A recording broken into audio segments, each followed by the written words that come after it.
Hello ladies and gentlemen, and welcome back. Well, it doesn't get any bigger than this. Markets around the world are making new lows, and it is pivotal to understand and have a plan for what happens next. Bonds markets are telling us we're going lower. On top of that, almost every single stat is screaming towards potential oversold features, and we're seeing options traders get out of control with the amount of puts that they're entering into the market. Today we have the stats and we discuss all of those things and what happens next. But specifically, we also want to talk about the 200 simple moving average, a key pivotal zone that in the past has held buyers and demand, and some of the critical levels moving forward for the stock market and in fact all of the markets around the world. It's going to be a big video. Let's discuss it right now. See you soon.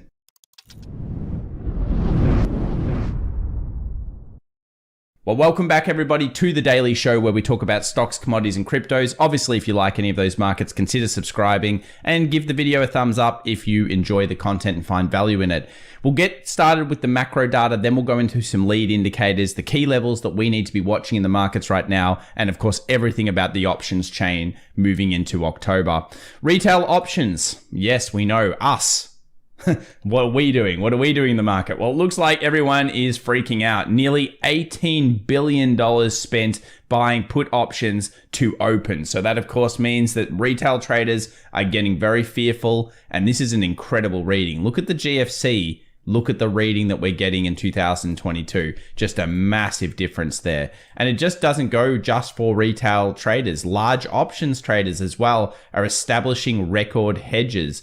Look at that. Wow, that is a record low and it is off the scale. At one point, record buy calls. Now, all of a sudden, it's record hedges in the markets. And what does that tell us? Well, it makes us need to watch some of these big options expirations, especially the third week of October, because what sits there is going to be massive in terms of the amount of puts expiring during that week. Let's talk about some key stats because everything is showing you oversold, oversold, fear, fear, fear. Does that mean we've hit the bottom?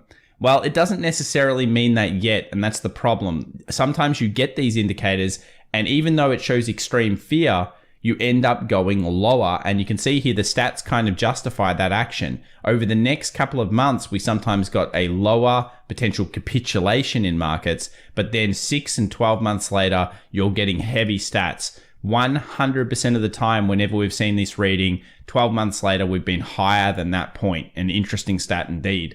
The McClellan oscillator, the same kind of thing here. Usually when we get these readings, sometimes we get a little bit of a pickup, but some sneaky traps in the markets over the next 2 to couple of months. And then again, 100% bullish readings over the next 3 months, 6 months, and 1 year reading. That's an interesting stat there. We've got another one here, SP500, the 1500, the RSI day under the 30. When we get this type of thing here, we tend to see, again, some big stats out of the next 6 months and 12 months. So people are panicking on the street, fair enough, but you probably have to have a plan because, yes, these are stats, but they are reading towards fear coming back. Let's have a look at a survey of retail larger investors, and what that is showing us again is maximum fear. We've already brought this up on the channel before, so definitely subscribe if you like this type of content. But the reason we bring this up is because what we saw when we got these readings before is kind of like a little bit of structure forming, and then we actually had a secondary drop to create that absolute capitulation fear. We will be bringing this chart back. Imagine if we get a 70 reading on the bears. That is 70% of people in the survey are bearish. That is that Warren Buffett concept. When fear is in the street, often you want to do the reverse, but maybe not quite yet, if you know what I'm saying, unless the charts really tell us that's the kind of opportunity out there. Small options traders have now stopped speculating on stocks. You're basically seeing this throughout social media. You're just not seeing those same things like would buy this, buy that. This is great. This is great. Look at all these stocks. Everyone's hunkering down and it's all talking about treasuries, bonds. Who would have thought retail would go to this level? Talking about 4% gains in a year in treasuries. But it's where we all are at now. And you can see this in the stats. So the speculation's gone. That's technically a good thing and probably a good thing for the economy considering what the Fed wants to do. Social media giving up on big tech. Of course, you can see here only 8% of tweets are bullish. That's the second lowest reading in a decade to do with tech companies. And I'll show you that Wall Street's actually holding tech more than you would think using an indicator a little bit later. And you can see that the ratios are coming off there. Recession warnings, as we know, if you've been watching the channel for long enough, we're still above 50% yield inversion. That shows us that the stats moving forward, this, by the way, this indicator came out about a week ago. So what it's telling us is that you've got to be very careful specifically in these types of mediums. Gold, commodities, they do terribly during this period of time. Be very, very careful of 50% yield inversions and trying to pick bottoms in both of those markets. Conversely, US dollar tends to be still a decent performer over that period. So just remember that, pause it if you wish to look at it. Now, we're coming into the big period. Remember, October the 16th, I believe that's the date, is a vote in China for, of course, the CCP and what happens next with maybe even the lockdowns. If they say, hey, we're not going to do that anymore, we're reversing course, let's just say it happens, it could be a big catalyst. Funnily enough, that catalyst would be pretty close to where we usually see historical October lows. And during the midterm election years, often the beginning of October brings the bull. In fact, it's one of the best months of the year when it comes to midterm election years. And guess what? We are in one of those years. So you've got to be open to that idea. Here is usually the bear market pull downs. Pause the screen if you wish to look at those. And we'll jump over here just to keep an open mind. If you're an investor, if you're a long-term investor, you've got, yes, you may not want to use forward PE ratios. I understand they're not necessarily the best read, but some markets are starting to look relatively speaking, cheap. The Russell 2000 is being valued incredibly lowly, and that's probably because so many stocks in the 2000 potential bankruptcy cases moving forward, unfortunately. But it's well underneath its historical average. You can see it here.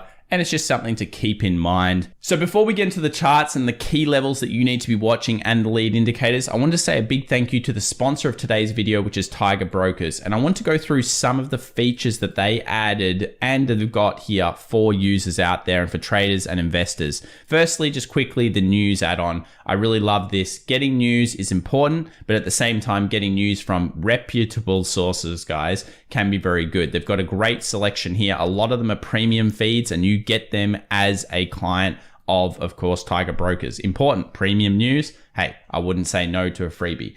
Let's now move over to why I really like the platform though so much, and that is the additional add-ons of being able to add your toolbox of favorite trade windows. You can customize this any way you want, and of course, there's a whole bunch of different customization options. They have taken on some feedback. I believe they're going to possibly add some more in the future.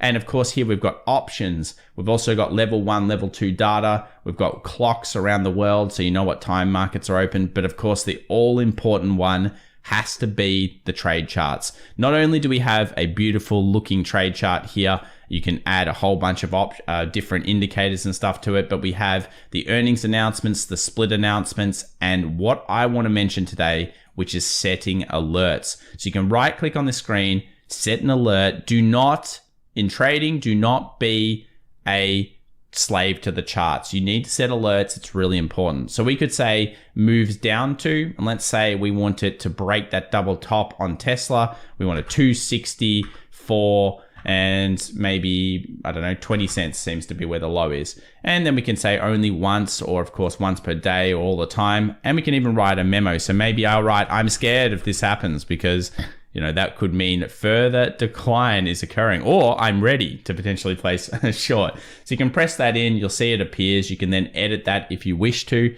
and it's a great feature. Don't be a slave to the charts, guys. Make sure you prep, make sure you have all of your levels set. And of course, once you do that, then you can set up the alerts. And if you're not getting one, guess what? You don't have to be too worried because the market's at a non-critical point for your trading system.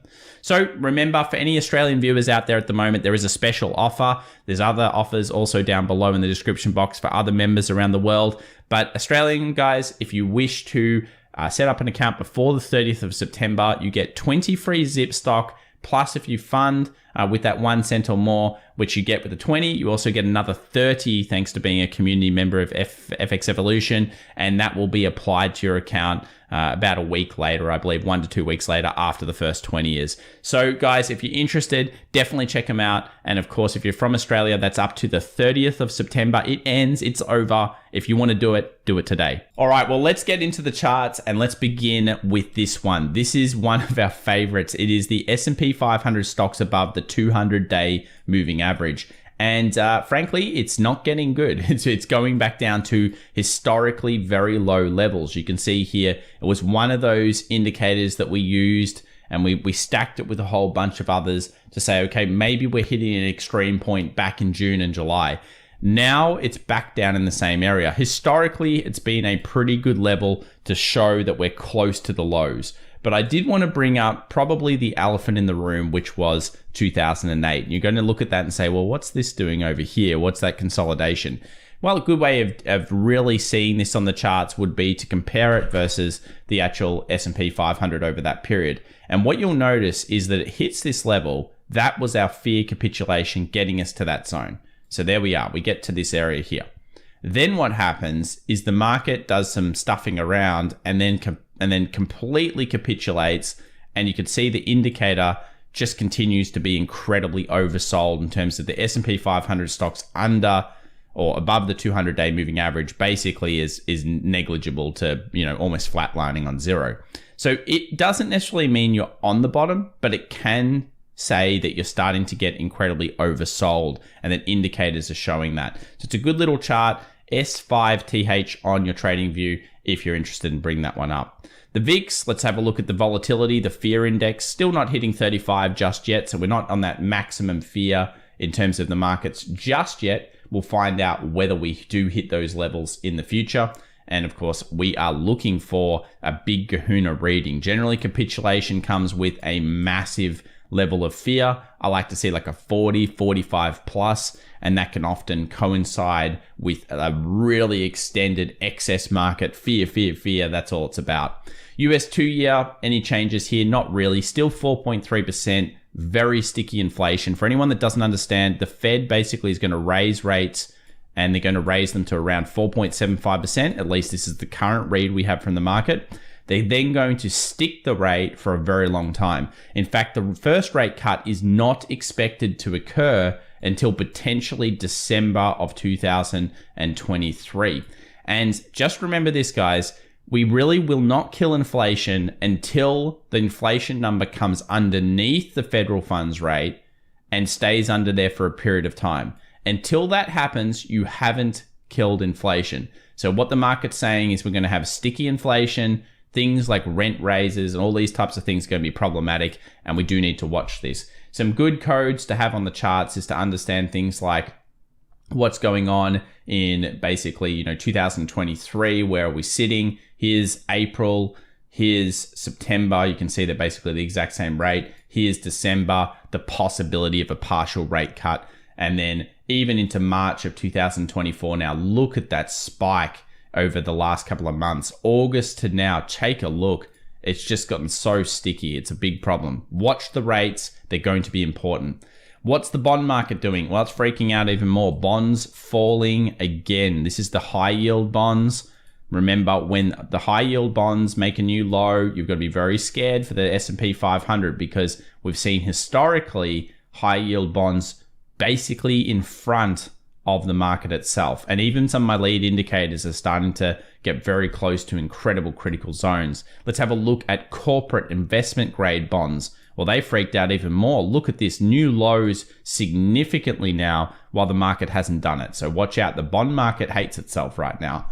But then there is the treasuries. Now, historically, treasuries are the one that people go into. Historically, treasuries have been the safe haven for American investors. They've usually bought dollars, and they've bought, of course, treasuries. We're not necessarily seeing them pick it up just yet, but we did hit a massive demand over the last 24 hours. Treasuries TLT, the first level was theoretically here. A lot of people like that. We're now pushing heavily down. And just to put this in perspective, treasuries have dropped so significantly that we're down from the peaking of 40, almost 44%. That's wild. Treasuries, 44% down. I bet you if you ask people about that back in 2020, they would think, oh, that's not possible. But here we are on the demand level. Maybe it's start the time to sniff them, see how the market structures here, have the patience to react to it once the things actually settle, and usually you'll see it. The next level will be, heavily in these zones, which is like